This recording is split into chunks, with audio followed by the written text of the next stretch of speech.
మద్యం సేవించి వాహనాలు నడిపితే చర్యలు తప్పవని సంగారెడ్డి జిల్లా ఎస్పీ రమణ్ కుమార్ హెచ్చరించారు. కొత్త సంవత్సరం వేడుకల సందర్భంగా అనుమతి తప్పనిసరిగా తీసుకోని డీజేలకు అనుమతి లేదని స్పష్టం చేశారు.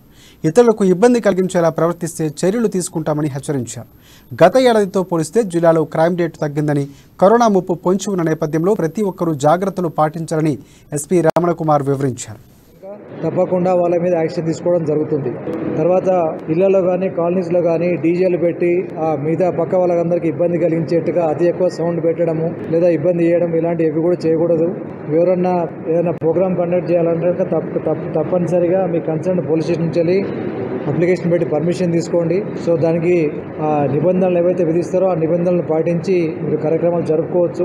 31 డిసెంబర్ నైట్లో మీ అందరికీ తెలుసు, మనం చూస్తే చాలాసార్లు కూడా ఈ బాగా మద్యం సేవించి రోడ్లపై అతివేగంగా రేసులు చేయడము, లేకపోతే బాగా తాగినాక నడపడము, వాటి వల్ల యాక్సిడెంట్స్ కావడము, రోడ్డు మీద వెళ్తున్న పౌరులకు కూడా ఇబ్బంది కావడం జరిగింది. సో దాని దృష్ట్యా 31 నైట్ కంపల్సరీ వెహికల్ చెకింగ్ చేస్తాము. ఎవరైనా కనుక మద్యం సేవించి వాహనాలు నడిపినట్టయితే కనుక తప్పకుండా వాళ్ళ మీద యాక్షన్ తీసుకోవడం జరుగుతుంది. తర్వాత ఇళ్లలో కానీ కాలనీస్లో కానీ డీజేలు పెట్టి మిగతా పక్క వాళ్ళందరికీ ఇబ్బంది కలిగించేట్టుగా అతి ఎక్కువ సౌండ్ పెట్టడము లేదా ఇబ్బంది చేయడం ఇలాంటివి కూడా చేయకూడదు.